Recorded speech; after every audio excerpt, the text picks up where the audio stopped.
To the Michael Zehr Show.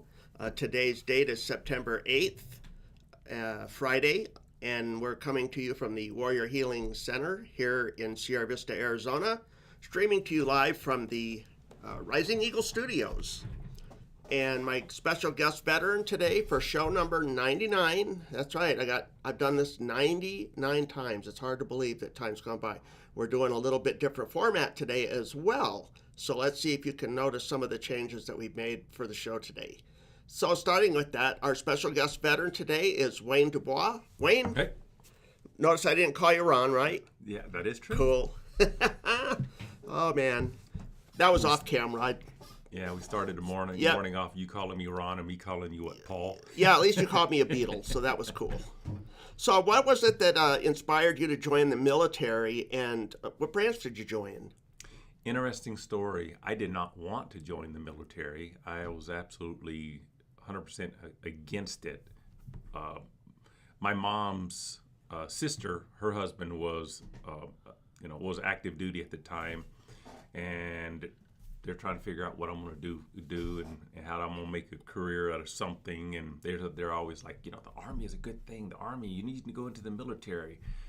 I was against it. Finally, it was 4th of July weekend. We were in central Louisiana, and they were tag teaming. They were double teaming me. And I'm like, fine.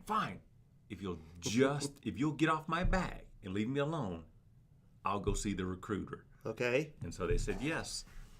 They'll get off my back. And so I went down, talked to the recruiter.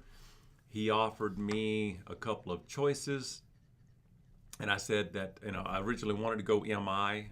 I was supposed to take the linguistic test, the aptitude test. Right. And he come back and he said that the aptitude test machine was broken. Well, that's not a good sign. Yeah. So he said it was broken, and he goes, I was all like, oh, what other MOSs that you have? And one of them was a 13 November, which was a Lance Missile crew member. It came with a $5,000 signing bonus. And well, I always said that if I was a bass, I'd have been mounted on the wall because I bit hard. Signed up as a 13 November Lance Missile crew member, and $5,000 was a lot of money back then. That was a lot. Yeah. My mom had just she was a truck driver, and she lost her contract with her job. Well, she wasn't a truck driver at that time. Mm-hmm. She was working out at Dow Chemical as a secretary, and they lost her paperwork. She got fired, or just let go, not fired, but let go. And so I gave her my $5,000 enlistment bonus as a down payment on her rig. Oh, wow. Yeah. What a good son. Yeah. So how many total years did you have in the military? 20 years. Why did you choose the Army out of any branch? Is the first one I walked into. First one that you walked into? I'd actually considered going to the Air Force, but I really did not want to go in, and I wanted to go back as a hometown recruiter's aide. Okay. And the recruiter has stated that they were going to bring me back for 6 months as their hometown recruiter. As we all know about how those programs work with the Army, they'll say one thing just to get you in, and yeah. Warrior Healing Center said it must be Red Friday. Great to see your faces this morning. Thank you. Yep, it is Red Friday. Out of your 22-year military career, 20, which is just 20. Oh, 20. I thought you said 22. Yeah, 20 years, 20 days. Okay, out of your 20 years that you served in the Army, what was your favorite duty station, and what made it your favorite? That's kind of hard. I had a bunch of duty stations. You had some great duty assignments, didn't you? Yeah, I did. I started off at White Sands Missile Range. Got to do some really cool testing of various things. That was fantastic. I went to Italy. I loved Italy, but as someone who loved to be outdoors doing hunting and fishing, I was stationed at Fort Campbell. Loved Fort Campbell, Fort Sill, Oklahoma. I love fishing at Fort Sill, Oklahoma. I think the most rewarding was whenever I got a chance to come back to Fort Huachuca as a instructor. So out of all of those places that you just listed, and I'm sure there's plenty more, Fort Huachuca, huh? I just thought once I got promoted to Sergeant First Class, my last duty assignment was here at Fort Huachuca, and I came back. I had reclassed after Desert Storm back into MI as a 35 Golf, at that time it was a 96 Delta, an imagery analyst. Right. Now it's a 35 Golf GeoWint analyst, and I was an instructor over there at the schoolhouse teaching 35 Golf, and I loved to teach new soldiers. It's such a rewarding, thing to do. So, What was it about being an instructor that you found, like, what drew you to want to do that? Because that wasn't your original MOS. no. I love to teach. I love to teach people all kinds of things, and them soldiers coming in and just watching them.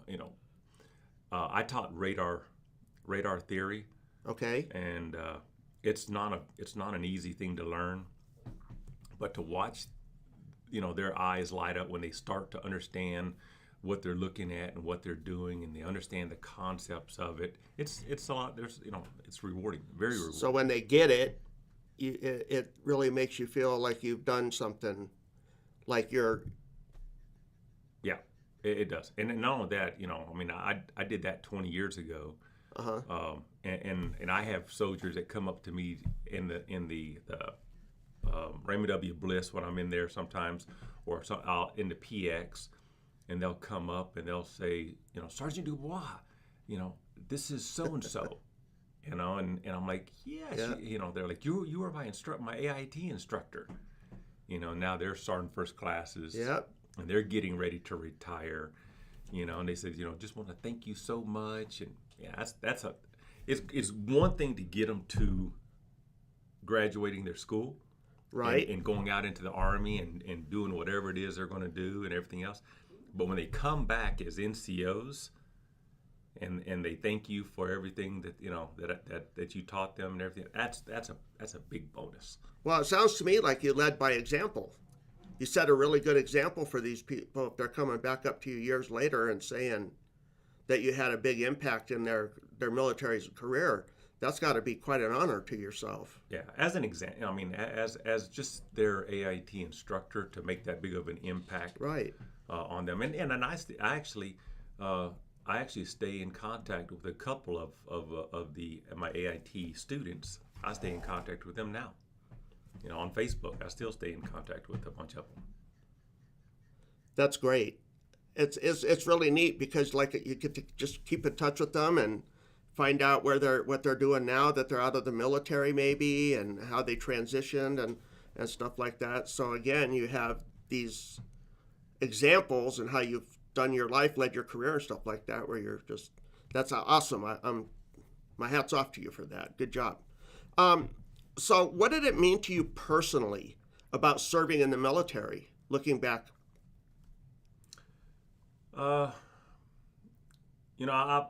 I've always considered, those of us that go into the military and our law enforcement guys, the one percenters. Less than, I think they state that it is 1% or less than 1% of the nation's population that for various reasons make that sacrifice to serve their country. And as such, personally, I hold those of us that do take an oath, to defend our country, at very high esteem. So I think that's a lot to me, and that's what it means. To me, it means that we're in the elite, the club of the elites. Right. Not saying that we're the smartest. No. Not saying that we're the most well off, but it takes a lot to give of yourself, sacrifice your, things that you may want to do elsewhere. Dedication comes to mind. Absolutely. Yeah. Selfless service, those values that we learned, as we grew up in the Army. Pride, integrity. Pride. And it never goes away. It never goes away. We are who we are. Our integrity. I can't tell you how many times that I get a case of the tail real quick when someone questions my integrity. I hate it. I've done that several times. Even after I got out, a lot of people have this opinion of you that the moment you take the green, the green uniform off, you're not that anymore. You're in such a high esteem as your green suitor, and everybody sees you, and I've had even. I just want to be careful how I say this because I don't want to give off the opinion wrong opinion. But there's people that look, as a civilian doing, once you take off the uniform, you're a civilian, right? And they question your integrity, and that really gets to me that they do that because my integrity is still there. Was it really hard for you to transition from the military into the civilian sector? No, because my first job outside the military was with the Joint Interoperability Test Command here at Fort Huachuca. Okay. And you're still working with soldiers. And was that a GS position? No, it was a contract. Oh, no, you did say contractor. That's right. Yeah. You did. Yeah. I never went GS. It was just my decision. Probably not the best decision. I had the chance to go GS. I did not. And in hindsight, probably would have been a better thing to do is go GS. Yeah, one of the things I would think about being a contractor is you're always worried if the company loses the contract, does the new company, or if they get bought over, does the new company take over the contract? There's a lot of stuff that goes on in that. If there is, it's always better to be the incumbent than because they've trained you up to do that job as a contractor, and it's a lot more affordable, so to speak, to keep you in that position and just transition you to the new company that's coming in than it is to completely hire a whole bunch of new people and retrain them to do that same job. Because it takes some of these jobs that we do on Fort Huachuca, coming in there new, it takes 6 months just to really get an idea of what you're doing.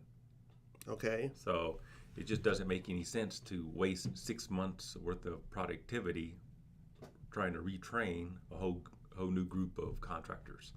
So it's just better to keep as long as they're doing their job and they're doing it right, it's not a big deal. I was a contractor. I went the contractor route because the contracting pay was probably 25% more, starting. Right. Once if you can weather that early part of your GS positions, the pay gets there. Mm-hmm. But when you have bills to pay, right. There's because I know this in civil service they have like those steps where like after every couple of years you earn a step, and then even if you stay in the same pay grade, you still get a pay bump. Yeah. But you got to weather. If you come in as a GS 10 or 11.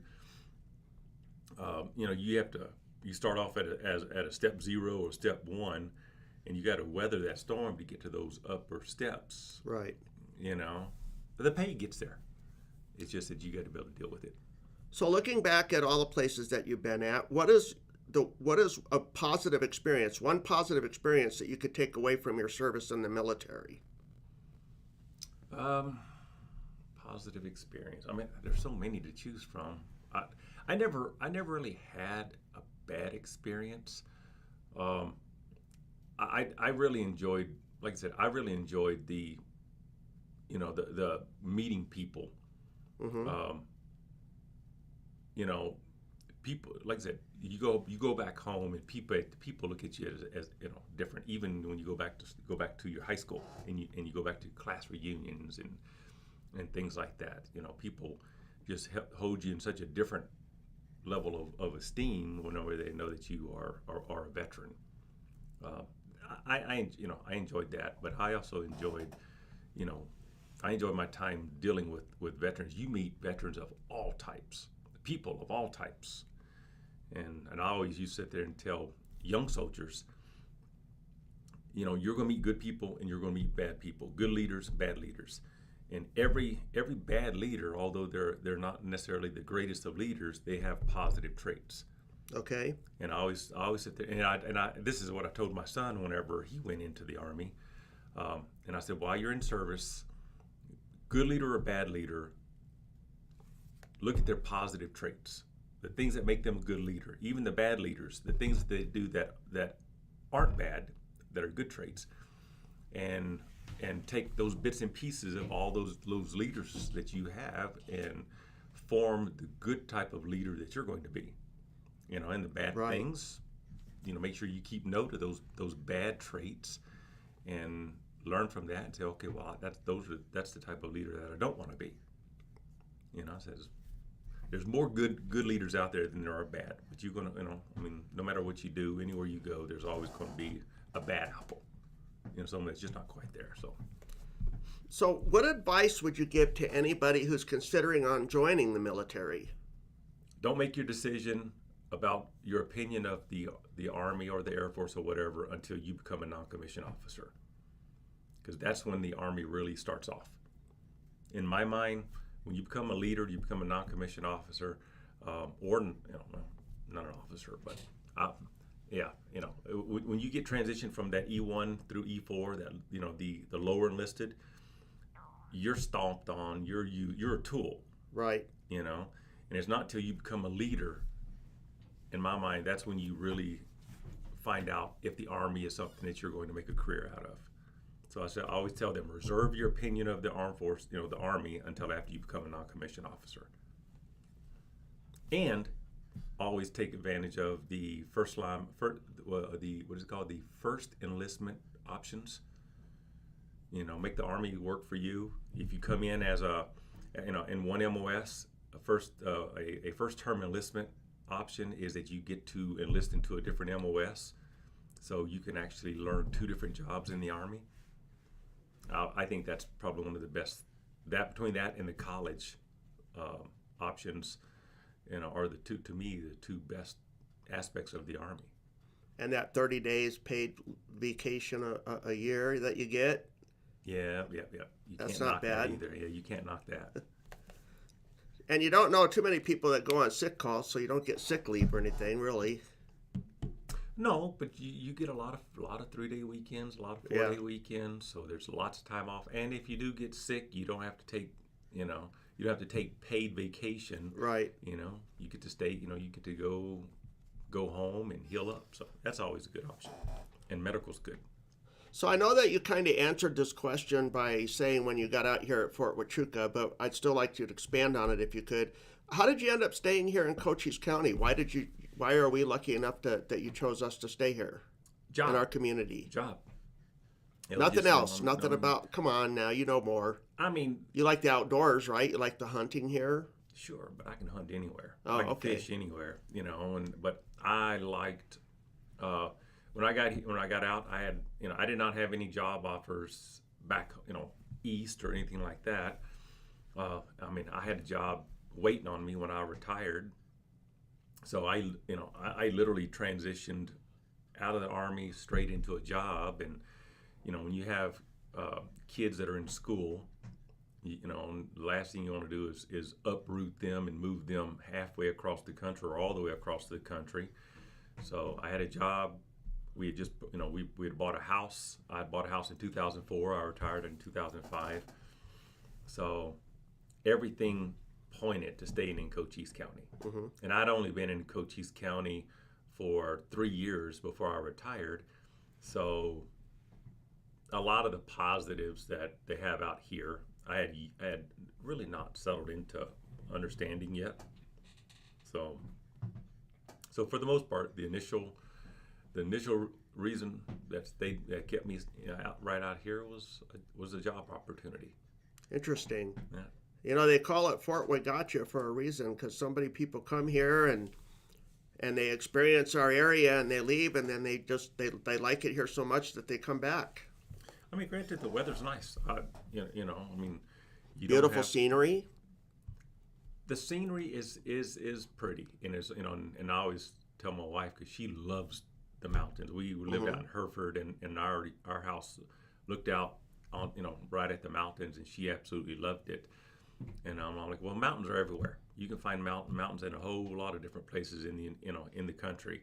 So there's got to be more to it than that.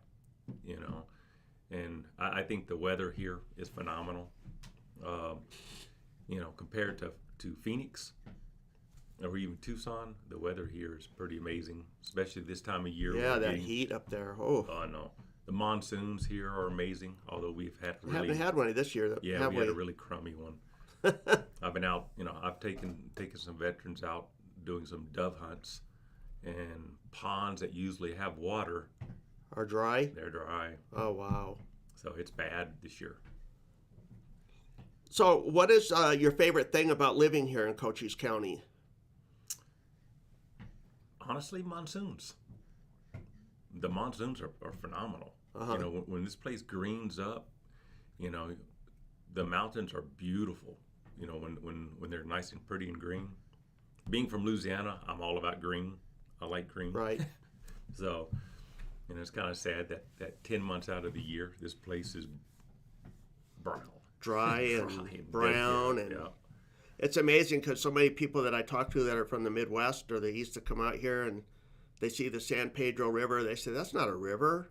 It used to be. That's not even a creek compared to what they had back there. So it used to be before the big earthquake in 18 whatever. It used to be a river. It used to have steamboats that would ride up and down this part of the river. I do know it's the only river, from what I've been told. I probably should research this. Oh, there's two rivers that flow north? What's the other one? I don't know what the other one is. I'm going to have to Google it now and check it out. But there are two rivers. This is one of two rivers that actually flows north. Yeah. Isn't that something? And do you do any volunteer work in our area? Yeah. I volunteer. In 2016. I started a foundation that we had on a previous episode. Yes. Yeah. Called Healing Heroes Outdoors. Yeah. Heroes Healing Heroes Outdoors. You're always waiting for me to blow that one, aren't you? Everybody says. Everybody says helping. Yeah. Because you help. You do help. We do. But when we started it in 2016, we started it because we couldn't get other veteran organizations to come to Cochise County and help out our disabled veterans down here. And me and Gary Linendahl and Bob Ford, we call him Bob Ford, we had been helping guys get outdoors and do hunting activities and things like that for years.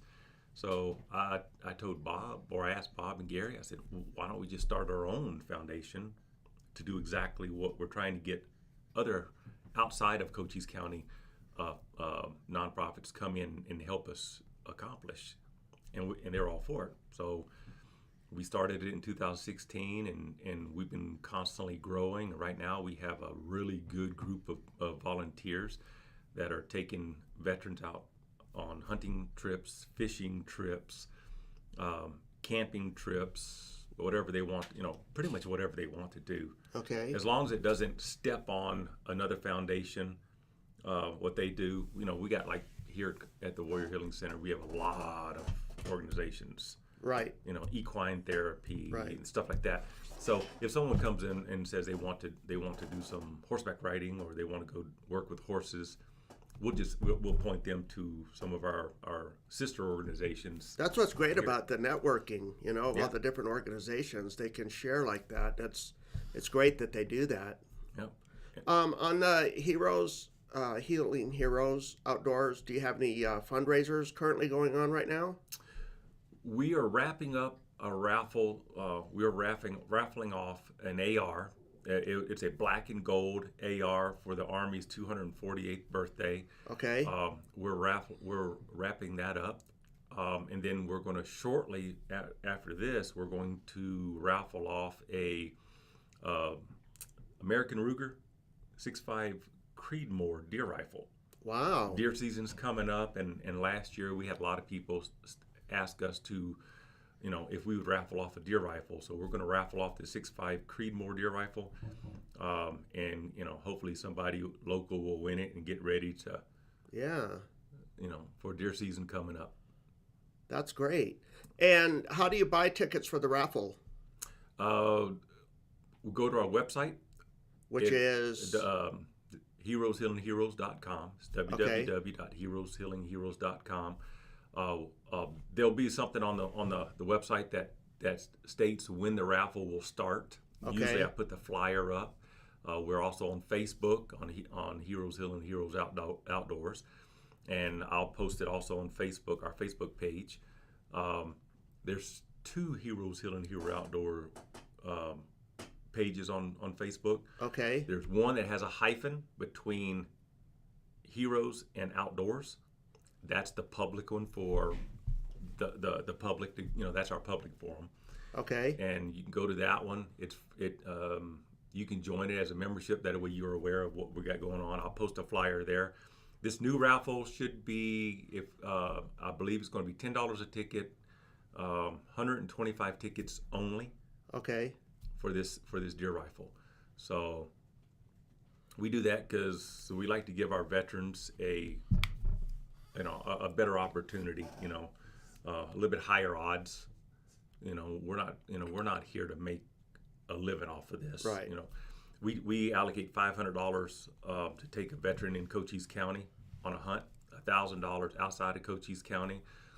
So as long as we can make enough to take a couple of veterans out on some type of an activity. We also support our first responders so if we have disabled law enforcement or disabled firefighters, EMTs, that want to get out and do some type of an activity, we support them also. Oh, that's awesome. Yeah. So remind me at the end of the interview today, and I will be happy to buy one ticket for the AR. Because how many tickets do you still have for that? Do you know? Right now we have about 10 tickets left over. Okay. If you want to, if the website, because we're in process, our web manager had transitioned us to a new website that was Second Amendment friendly, and that it was in a single page format, and we've kind of quickly grown beyond a single page format. So she's in the process of switching it back over to a multi-page format website, which is a traditional type of website. So she's in the process of that. So I don't know if the old website is still active or not. I'm pretty sure it is. You'll know when we'll scroll down to the, when you go to the website and you scroll down to the raffle, and it's and it'll tell you, do you want to buy tickets? Well, I'll buy one today, I promise. Sure. Just I like to help out, even if I don't win, because it does go to a great organization and a great cause. So, Wayne, I want to thank you for coming in and sitting down and talking with me this morning. Also, I would like to have you come back in the future and sit down and talk with us about... of an interruption happening. Are you reading announcements? Yeah, getting ready to. Yeah? No. Yeah, why? What's going on? You got something? Go ahead. It's for my birthday. Oh, I got something on my gosh. You guys. It is Mike's 100th show. Well, 99, but... No, 100th. Oh, we're doing 100? Oh, it is 100. I You've counted done it wrong? 100 times. I counted wrong? Yeah. Oh, jeez. Wow. So, Wow. Mike, you have people here that think you're awesome and amazing. Yeah, I think we're taped it out there. Okay. I wasn't prepared for that. Aw. You're Thank you doing a lot No, better. thank you guys. for I doing mean, what you do. You're doing a lot better than the first show. Look at that. Hey, like that. yeah, Freshly made by the Cooks Club. and I'm just wondering, who was my first guest? I wonder who that was. I had to, Would it have been Kevin, this guy right here? I had to carry the whole thing. Yes, he did. Sorry. Oh, you guys, that's very touching. No. Thank you. And Thank you. Thanks to all the veterans that have come in and shared their stories. Yeah. Yes. All Yeah. of you guys. It's awesome. You definitely got me off guard, that's for sure. Yeah. It's okay. So I guess we're having cake today. Come on down. Excellent. Right? Yeah, heck yeah. While it lasts, get on in here. Oh, that's so sweet. Thank you, guys. Yep. So I guess technically, episode 99 had some technical difficulties. So we were not, that would then get reposted. So I didn't. So theoretically, I guess you can say I did episode 99 and 100. So you're special. You are pretty unique. Yeah.